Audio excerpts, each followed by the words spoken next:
to the NBA Coast to Coast podcast brought to you by thelines.com. Still coming to you from Europe, Josh Lander, joined as always by Nate Weitzer out on the East Coast of the U.S. And we are looking at playa props here for you guys on Sunday's Game 3 in the Eastern Conference as Nate's C's are currently down 2-0. Also have a best bets video up for you, so make sure to like and subscribe and continue to follow along throughout the rest of this postseason. Also want you to head to thelines.com as always and check out the picks we're putting up on the site as well, and use the odds finder tool to make sure that you're getting the best odds available to you as you make all these bets in the NBA postseason. Last game in this series, game 2 there, thought a few things would go a little bit differently, but still had a decent look at a few of these games, a few of these props that we're putting up. But we'll look to do a little bit better for you in this one, as I think we hit 2-2, 2-4 rather, for a slight dip in units there. But we're coming back with some pretty good stuff here, as I think we can rely on the Celtics to be playing like their lives depend on it, and we can continue to depend on the Heat to just throw a flurry of guys at you and not be scared, even when they're being come at by the Celtics, because they have so much in their arsenal as well, especially Heat coach Eric Spoelstra. So let's go ahead and look at your first NBA play a prop in this game 3 here, Nate. Yeah, last game, I think you didn't hit Strus, but Derek White and Caleb Martin both hit for me in the first half. So I was happy about that. Caleb Martin with 25 points.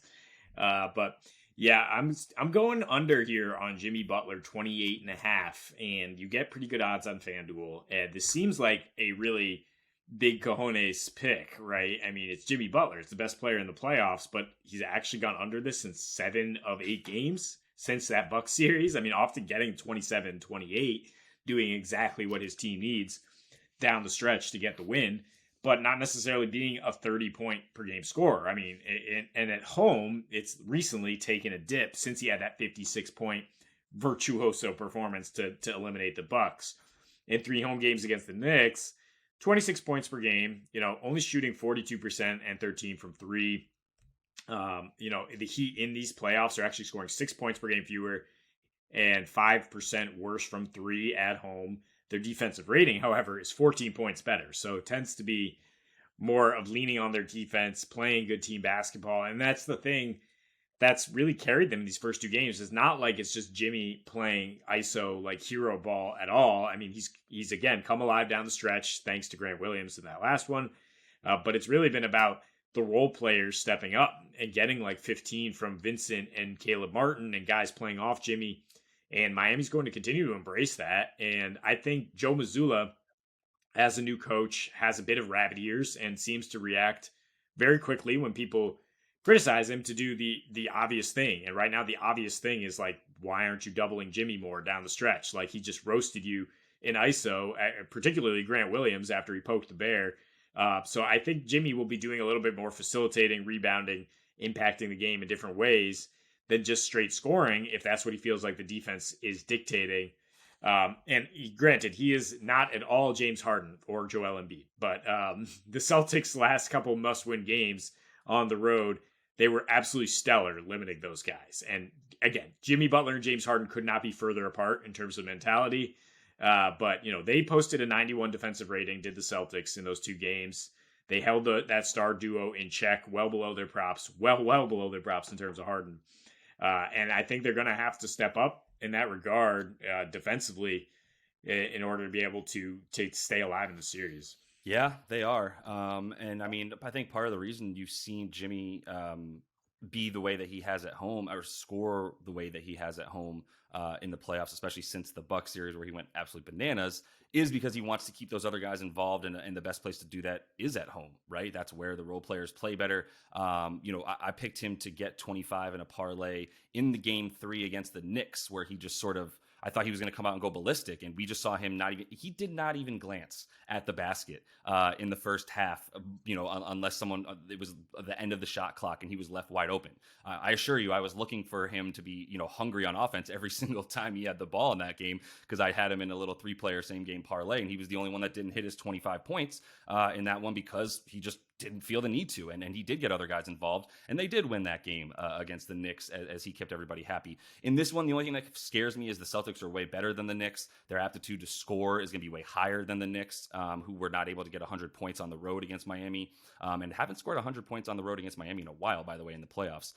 So anyway, I do agree that there's some opportunity for a few less points scored in this one, even though I teased it down in the best bets video to get it over 210.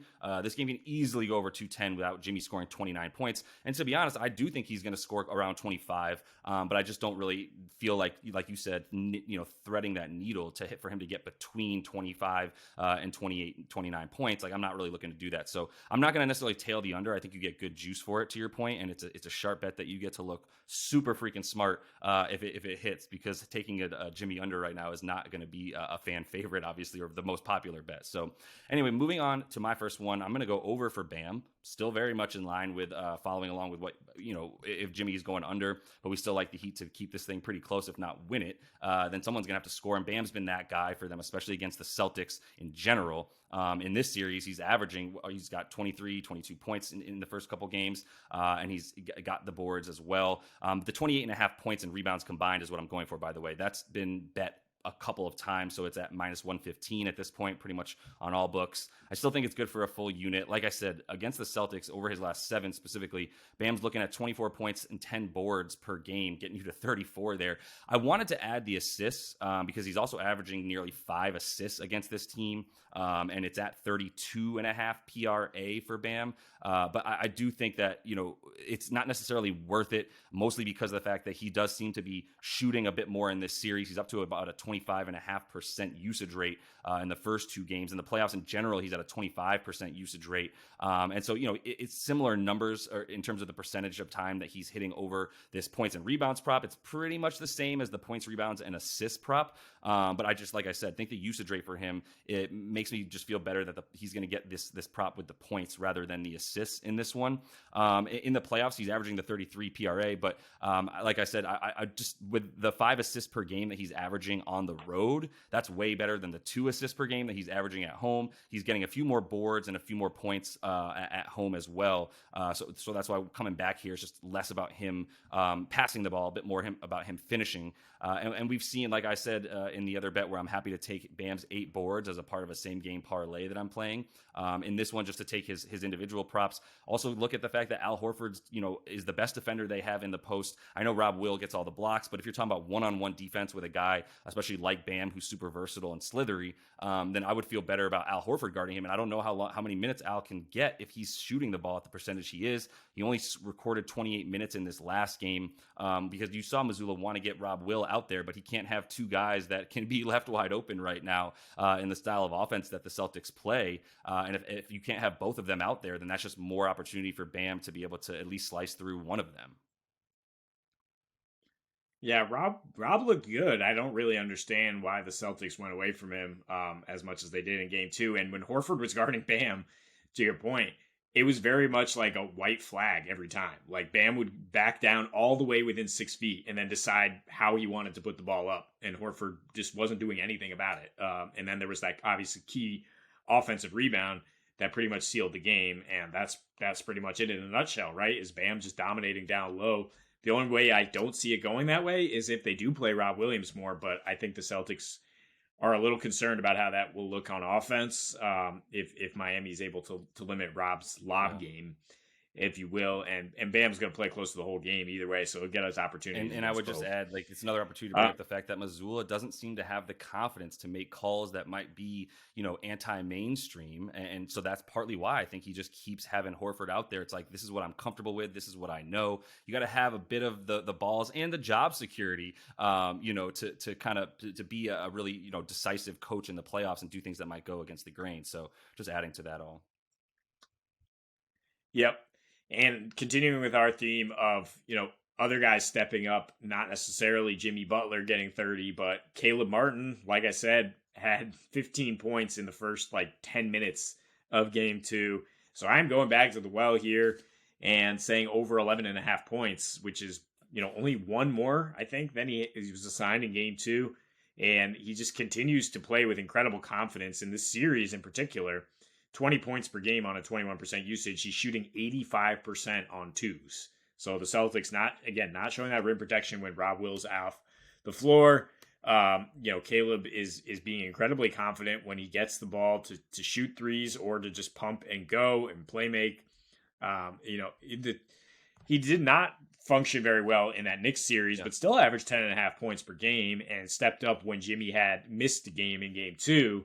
So if Jimmy does have lower usage rate, could see him scoring closer to 15, 20. Once again, I mean, Kevin Love starts but plays like 15 minutes, and that leaves 30 or 32 for Caleb Martin as the small ball 4, who's just way more effective in this matchup, and he was also more effective in that Bucks series. The Celtics and Bucks play much more similarly than the Knicks do.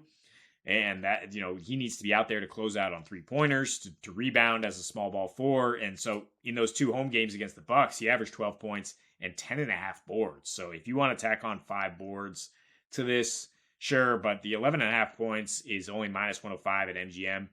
I think that's great odds considering how consistently he's been around 15. I mean, he's got 40 so far in these first 2 of this series, and I think he will continue to play a lot. No, I was looking at Caleb Martin and was talking to, I believe it's King Chen 35 in the Discord there on the lines.com Discord. That is pretty awesome right now. But either way, he was talking about Caleb Martin, and I started to look at it and then saw that you had already taken Caleb Martin again and think it's a great pick. I like the points and rebounds too if you want it. It's at, I believe, 14.5 in this one, or 15.5. So it's actually climbed a bit, but I still think part of the reason he's out there so much in this series versus that Knicks series is the fact that, in this one, I think he's just a better matchup for the type of players that we're talking about.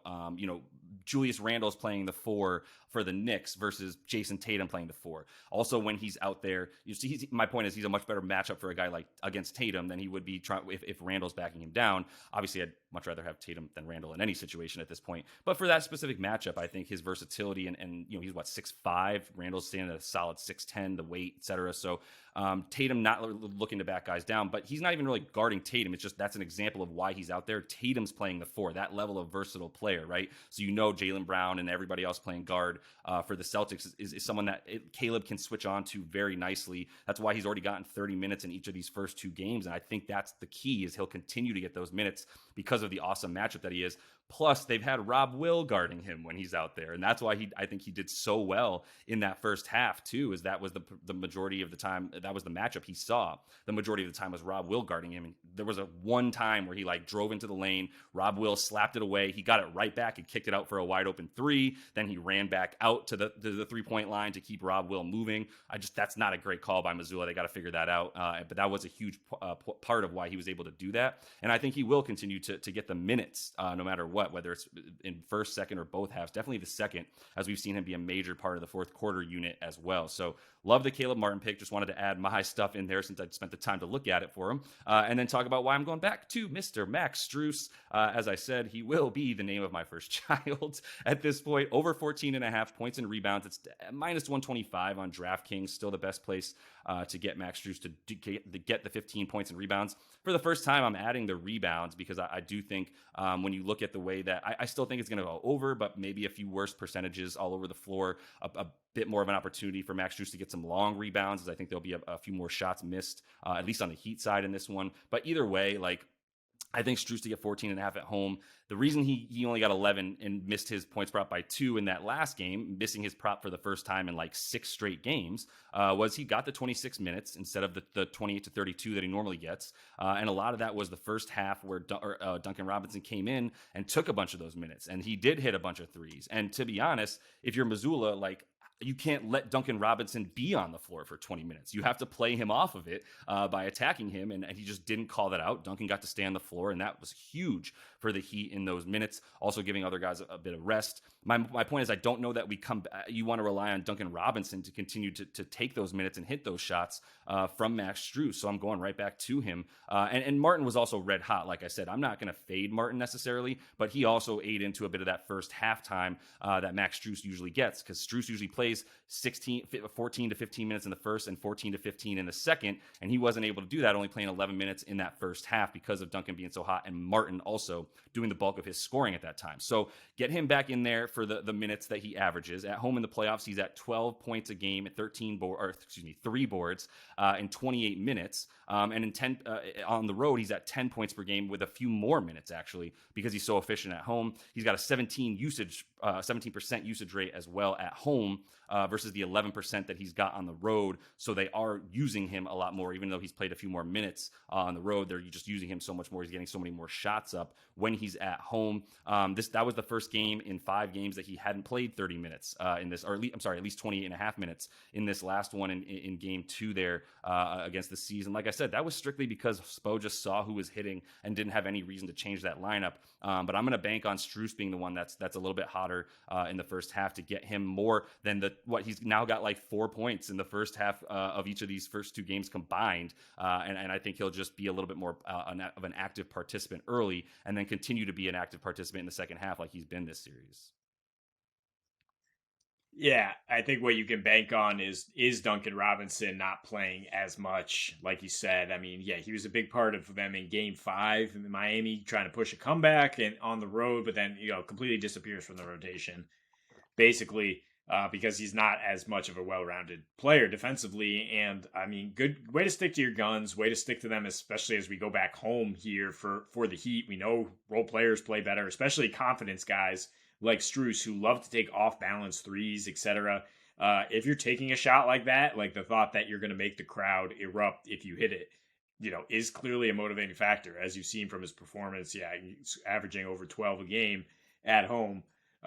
So yeah, I think he gets his points this time. He was only 1 or 2 short last game, right? Despite all those circumstances. Yeah, he had 11 points. He just put up like 6 shots. So as opposed to the usage rate where he's putting up the second most, third most shots. Well, third most because Bam's been so good on offense, but third most field goal attempts for this team in this series and since game 2 of the Knicks, where Spo started playing him at least 28 minutes every game. This was the first time he got the 26. So I do think it's a big deal. I mean, Duncan Robinson hit 3 threes in 20 minutes or whatever, and put up 6 of them in 20 minutes. Like that's not something that you continue to bank on. So that is all the time we have for you in the Play Props video here for Game 3 Seas and Heat. Continue to follow along. We'll also be back with our Monday stuff for that Western Conference Finals. Until we see you next, happy betting.